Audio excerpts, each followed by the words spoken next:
அதே மாதிரி ராஜன் அண்ணன் பேசும்பொழுது மரியாதை இல்லாத தலைப்புனாரு. காதல் மரியாதை எதிர்பார்ப்பதும் இல்லை, எதிர்பார்த்தால் அது காதலும் இல்லை. அதுதான உண்மை. ரெண்டாவது அண்ணன் சொன்னாரு, தோத்து போன காதல் தான் பாக்கியசாலிகள் என்றாரு. என்னை பொறுத்த வரைக்கும் காதலுக்கு வெற்றியும் இல்லை, தோல்வியும் இல்லை. அது வாழ்ந்து கொண்டே இருக்கும், நினைவலைகளில் நீந்தி கொண்டே இருக்கும், காற்றலை போல மிதந்து கொண்டே இருக்கும். அதை கொண்டாட தெரியாதவன் சபிக்கப்பட்டவன். முதல்ல நல்ல பாட்டை சொல்லி அறிமுகப்படுத்தினதுக்கு நன்றி. அனைவருக்கும் வணக்கம். இந்த மேடை மிக முக்கியமான ஒரு மேடையா பார்க்குறேன். பொதுவாக பத்திரிகையாளர்கள் தான் இன்றைக்கு கலைஞர்களையும் படைப்பாளிகளையும் கொண்டு போய் வெகுஜனங்களிடம் கொண்டு போய் சேர்க்கிற ஒரு காலகட்டம். அப்படி இருக்கும் பொழுது இந்த மேடை வந்து ஒரு அற்புதமான ஒரு ஆளுமைகளை நிலைநிறுத்தி இங்கே இருந்தாலும் ஒரு பெரிய ஒரு சின்ன வருத்தமும் குறையும் வந்து ஐயா இளையராஜா அவர்கள், இசைஞானி அவர்கள் இங்கே வந்து அமர்ந்திருக்கணும். அது கால சூழல், அது நிறைய பேர் அதை பற்றி பேசிட்டாங்க. இருந்தாலும் அவர் இல்லாத அந்த ஒரு அலங்காரம் கொஞ்சம் குறைவாகவே இருக்கிறது. எனவே எல்லாம் வல்ல இறைவன் அவருக்கு எல்லா அருளையும் துணிவையும் கொடுத்து அந்த அவர் அந்த அந்த ஒரு இழப்பிலிருந்து வெளியில கொண்டு வரணுங்கிறத எல்லா வல்ல இறைவனை நான் வேண்டிக் கொள்கிறேன். அடுத்து வந்து ஆதிராஜனை பொறுத்து நான் வந்து பாடல் எழுத தொடங்கிய காலகட்டத்திலேருந்து முயற்சி பண்ண காலகட்டத்திலேருந்து எனக்கு நண்பர். பொதுவாக வந்து ஒரு பேனாக்காரன் இயக்குனராக மாறுவது அவ்வளவு இயல்பாக முடியாத ஒரு காரியம். அந்த குடும்பத்திலேருந்து வந்து பெரும் போராட்டங்களுக்கு மத்திய எனக்கு தொடர்ந்து ஒரு 4வது படமோ 5வது படமோ எனக்கு இயக்கி இன்றைக்கு ஒரு மிகப்பெரிய ஒரு வெகுஜனங்கள் இருக்கிற ஒரு மேடையில் வந்து ஒரு பத்திரிகையாளர் நிற்பது, இது பத்திரிகையாளர் குடும்பத்துக்கு கிடைத்த வெற்றியாக நான் பார்க்கிறேன். இன்றைக்கு அதே, ஏன்னா இன்னைக்கு நிறைய பேர் வெறும் பேனாவை வைத்துக்கொண்டு காகிதங்களோடு பேசி கொண்டிருந்த ஒரு காலகட்டம் போய் இன்னைக்கு விமர்சனம் பண்ணவும், இன்னும் வந்து கதை விவாதங்களில் கலந்து கொள்வதற்கும் அல்லது பாடல் எழுதுவதற்கும் இப்படி பல காலகட்டங்களில் பத்திரிகையாளர்களை தேடக்கூடிய ஒரு காலகட்டம் இருக்குன்னா அது பத்திரிகை துறையில் இருக்கிற வலுவான சிந்தனையாளர்களுக்கு கிடைத்த ஒரு வெற்றியாக நான் இருக்கிறேன். அந்த வகையில் அவருடைய தொடர்ந்து ஓடி வந்த அந்த போராட்டத்துக்கு கிடைத்த வெற்றியாகத்தான் நினைவெல்லாம் நீயடா அந்த படம் வந்து கிடைத்திருக்கு. அதுக்கு வந்து தயாரிப்பாளர் அவருக்கு தான் நமக்கு வந்து முதல்ல பாராட்டு கொடுக்கணும். ஏன்னா ஒரு இயக்குனரை நம்புவதை விட ஒரு பேனாக்காரனை நம்பி வந்திருக்கீங்க, அது வந்து பாராட்டக்கூடியது. ரெண்டாவது வந்து இந்த படத்தில் வந்து நான் ஒரு 3 பாடல் எழுதியிருக்கிறேன். அண்ணன் நான் பொதுவாக மேடையில் பேசும்போது எனக்கு முன்னாடி பேசுகிறவங்களுக்கு யாருக்கும் பதில் சொல்ல மாட்டேன். ஆனால் இந்த மேலே சொல்லணும்னு ஆசைப்பட்றேன். நிறைய நேரம் எடுத்துக்க மாட்டேன், பயந்துடாதீங்க. ஏன்னா எல்லாமே காலம் தொடர்ந்துகிட்டு இருக்கு. ஏன்னா பொதுவாக நான் எனக்கு சில நேரத்தில் ஆதங்கமாக நான் சொல்லுவேன். நான் இது வரைக்கும் ஒரு 3000 பாட்டு எழுதியிருக்கேன். ஒரு 30 பாட்டு தான் கமர்ஷியல் பாட்டு.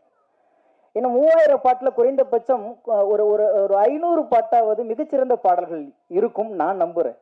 அப்போ அதை விமர்சனம் பண்ண முன்வராத இந்த சமூகம் ஒரு கமர்ஷியலை தூக்கி அப்படி வைக்கும் பொழுது சிநேகனுடைய அடையாளம் இதுதான் அப்படி சொல்லும்போது சில நேரத்தில் எனக்கு வருத்தம் வரும். இது வந்து நான் பதிலாக சொல்லலை. ஏன் அதை சொல்கிறேன்னா, நானும் கதைக்கு பாடல் எழுதுவோடு தான் ஓடி வந்தேன். ஆனால் அங்கே இந்த சினிமா என்னை சதைக்கு பாடல்கள் எழுதி வைத்து கொண்டிருக்கிறது.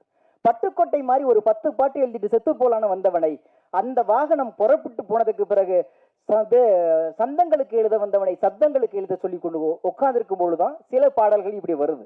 அப்ப எனக்கு என்னை பொறுத்த வரைக்கும் சிநேகனின் முகவரி அது அல்ல. அது ஏன் இதை நாங்கள் சொல்றேன்னா, நல்ல பக்கம் இன்னும் சொல்ல போனா அந்த ஒரு வாய்ப்பு யாருக்கு கிடைச்சுன்னு தெரியல. என்னுடைய முதல் படம் பாண்டவர் பூமி வெளியில வந்த பிறகு முதல் பாட்டிலேயே அரசு விருது வாங்கிய ஒரு கவிஞனாக நான் இருக்கிறேன். ஏன் அதை நான் இங்க வந்து இந்த மேல சொல்றேன்னா, ஏன் ஒரு நல்ல விஷயத்தை இந்த சமூகம் எடுத்து கொண்டாட மாட்டேங்கிறது அப்படிங்கும்போது சின்ன வருத்தம் ஒரு படைப்பாளனாக இருக்கிறதை நான் பதிவு செய்கிறேன். இது வந்து பேரரசன் மீதோ அல்லது அண்ணன் உதயகுமார் மீதோ வருத்தத்தில் சொல்லலை. ஏனாலும் சில நேரங்களில் சில விஷயத்தை பதிவு செய்ய வேண்டிய ஒரு சூழல் இருக்கிறது. அதே மாதிரி ராஜன் அண்ணன் பேசும்பொழுது மரியாதை இல்லாத தலைப்புனாரு. காதல் மரியாதை எதிர்பார்ப்பதும் இல்லை, எதிர்பார்த்தால் அது காதலும் இல்லை. அதுதான உண்மை. ரெண்டாவது அண்ணன் சொன்னாரு, தோத்து போன காதல் தான் பாக்கியசாலிகள் என்றாரு.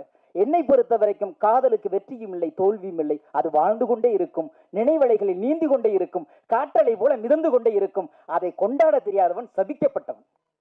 எந்த வயதிலையும் கொண்டாடலாம். நிறம், பேதம், மதம், இனம் எதுவுமே இல்லை. காதலை கொண்டாடாமல் கலைகள் வளர்ந்ததில்லை இந்த பூமியில். இலக்கியம் வளர்ந்ததில்லை இந்த பூமியில். எந்த ஒரு படைப்பும் சிறந்ததில்லை இந்த பூமியில். கலை, கலாச்சாரம், பண்பாடு எல்லாத்துக்குள்ளும் காதல் பிணையப்பட்டு கிடக்கிறது. நினைவுகளுக்குள் அந்த காதல் நிற்கும் போதுதான் ஒரு ஆளுமை நமக்குள் இருக்கிற அந்த சோம்பல்களை தூக்கி எறிந்து விட்டு காதல் அடுத்த காலத்து கொண்டு வருகிறது ஒரு படைப்பாளனை. எனவே காதல் கொண்டாடப்படுவதை தவிர வெற்றி தோல்வி என்று நிர்ணயிக்கப்படுவதற்கு எவனுக்கும் அருகதை கிடையாது. காரணம், காதலை காதலாய் காதலில் காதலித்தவர்கள் காதலில் எவனும் இல்லை. காதல் காதலாகவே இருக்கிறது. இங்கே தோற்பது காதலர்கள் தானே தவிர காதல் ஒருபோதும் தோற்பார். தோற்றுக்கொண்டே இருக்கிறார்கள் காதலர்கள், ஆனால் காதல் வென்று கொண்டே இருக்கிறார். தோற்றால் இன்னும் சொல்ல போனா இங்கே காதலை வெளிப்படுத்தி வென்ற காதல்களை விட காதலை வெளிப்படுத்தாமல் வென்று கொண்டிருக்கிற காதல்கள் அதிகம். எல்லா நட்புக்குள்ளும் காதல் இருக்கிறது. காதல் இல்லாத நட்பு என்றால் அதுக்கு பேர் நட்பே இல்லை. சொல்லாமல் வேண்டால் இருக்குமே தவிர காதல் இல்லாமல் இருக்காது. எல்லா நட்புக்குள்ளும் காதல் செறிந்து போய் கிடக்கிறது, நிறைந்து போய் கிடக்கிறது. அதை கொண்டாடணும். என்னத்தை இதுல கொண்டாட போறோம்? எல்லாம் மீதமாக போன பிறகும் அந்த நினைவுகள் தான் அழகான நினைவுகள். அவனோ அவளோ அதுவோ எதுவோ எதுவாக இருந்தாலும் ஆண் மேலும் பெண் மேலும் வருவது காதல் அல்ல. நினைவுகள் மீது, புன்னகை மீது, நடக்கும் பொழுது சைகையின் மீது, வெக்கத்தின் மீது, மலர்களின் மீது, வண்டுகளின் மீது, நிறங்களின் மீது, மாலை பொழுதின் வெயிலின் மீது, சுகங்களின் மீது, குளிர்ச்சியின் மீது காதல் விரிந்து கொண்டே இருக்கிறது. பாவம் மனிதம் காதலை கொண்டாட மறுக்கிறது. எனவேதான் இன்றைக்கு இலக்கியங்களில் இருந்து மொழிபெயர்த்து இன்றைக்கு சின்ன சின்ன விஷயங்களை பதிவு செய்வதற்கு திரைத்துறை நமக்கு கிடைத்திருக்கிறது. அப்பேற்பட்ட ஒரு காதலை தான் ஆதிராஜன் எடுத்து அழகாக சொல்லியிருக்கிறார் சின்ன வயசுல.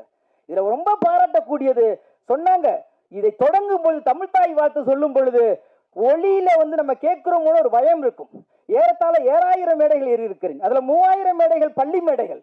நான் கட்டாயமாக நான் ஏறுகிற பள்ளி மேடைகளில் தயவு செய்து ஒளிபெருக்கில் தமிழ்தாய் வாழ்த்தை போடாதீர்கள், எல்லோரும் சேர்ந்து பாட வேண்டும் என்று நான் அவ்வப்போது கட்டாயப்படுத்துவேன். அது இன்றைக்கு கட்டாயப்படுத்தாமல் நிறைவேறி இருக்கிறது. அதற்கு அண்ணன் உதயகுமார் அவர்களுக்கு நன்றி சொல்ல கடமைப்பட்டிருக்கிறேன்.